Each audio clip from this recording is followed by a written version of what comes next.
I, on a daily basis, work with those that are chemically dependent, either on alcohol or other drugs. And I have found that AA is extremely beneficial to my clients as they're going through treatment so that they can connect with a sober community and other like-minded people that are in that community. It just affects your life so much to be able to find sobriety and then actual recovery.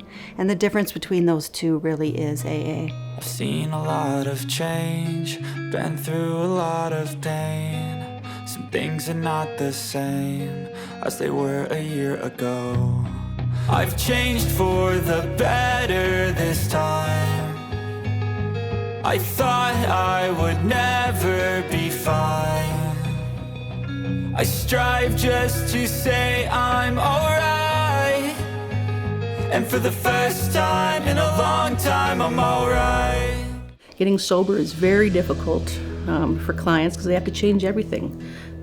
People, places, and things are what you have to change as you're trying to get sober. I heard recently that the opposite of addiction is community, and that's what AA provides, is a community of people who've been there, who have also suffered from alcoholism, who have chosen to live a life free from alcohol.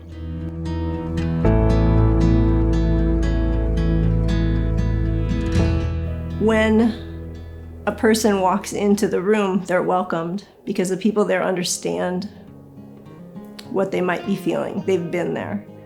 Life happens. Problems happen. This is a place to learn how to address those in a new way that doesn't involve throwing a drink at it. They can build support networks for your patient while they are in treatment and also while they are in recovery. These support groups can build a fellowship that will last a lifetime. A Cochrane review in medicine is the most rigorous assessment of what is known around any specific issue or treatment or medical device. And we decided to pull together every single rigorous study that had been done of the effectiveness of Alcoholics Anonymous, as well as 12-step facilitation counseling, which is a particular style of counseling that uses some AA ideas and tries to encourage people to get involved in AA. And we integrated data from all over the world. The collected database had over 10,000 participants in it, and they were studied by many, many different scientists in many countries. And the key conclusions were that when you come to the outcome of abstinence, not drinking at all, AA did better, substantially better, like by which I mean 20, 30, 40, 50, 60% better than other very good treatments like cognitive behavioral therapy and motivational enhancement therapy, which are very good, but just for instilling abstinence, AA was better. But it's not that that's all that AA could do. When we looked at other kinds of outcomes, like effects on adverse consequences of drinking, or if you did drink, how many drinks did you drink? How bad was your relapse? AA came out as well as those other treatments. On a Friday night, when you feel like there's no other place for you to go, that somebody might understand the crazy that's going on in your head, it's a place where you can walk in the door. There's no cost. You don't have to sign up for anything. You just learn about the meeting, show up. You can speak. You don't have to speak. You can listen to someone else, learn from them, or you can share something that you've learned that might be helpful to others. As people go into the fellowships, they rely on them more for very important human needs to feel cared about, to feel listened to deal with struggles in life. And that enables them not to need as much help from people like myself, mental health professionals. And that's good because we never have enough professional care to go around. And if AA can take some of that weight, which it certainly can, that's better for the person, but also it saves money for society.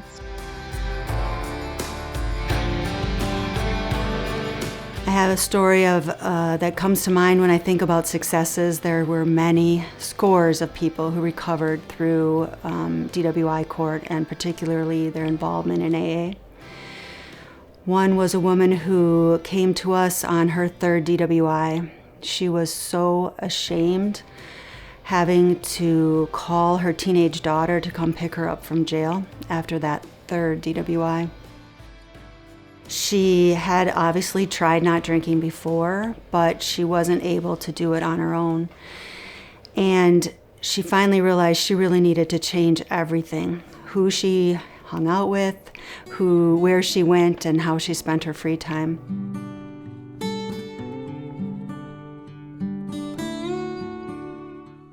Other ways AA benefits society and the economy is it improves marriages. So people are married to someone who's got an alcohol problem, their life gets better. And then also there's less crime. Drinking is a precipitant of a lot of violence, drink driving, domestic violence.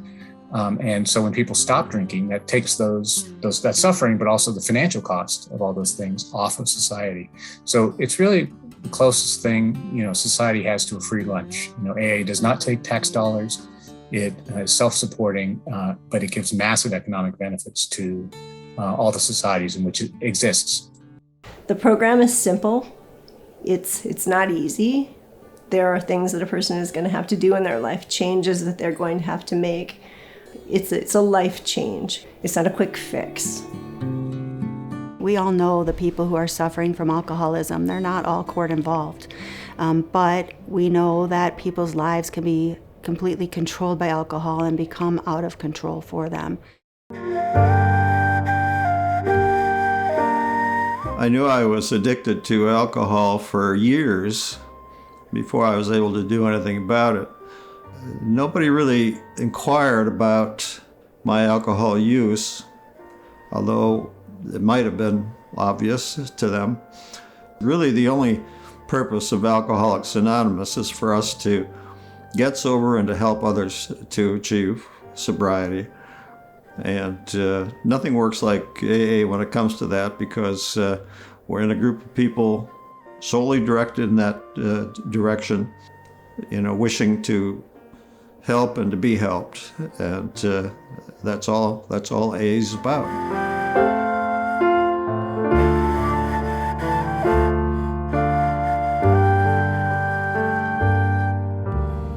The best way to enter into a conversation with your patient is a non-judgmental approach. Reduce any stigma associated with addiction and eliminate any language that portrays addiction in a negative manner. There are a variety of AA meetings that are available for people in all different parts of the cities, and it is a program I've seen work many, many scores of times. The way that you can help them find a meeting is to direct them to AA.org or to look it up yourself.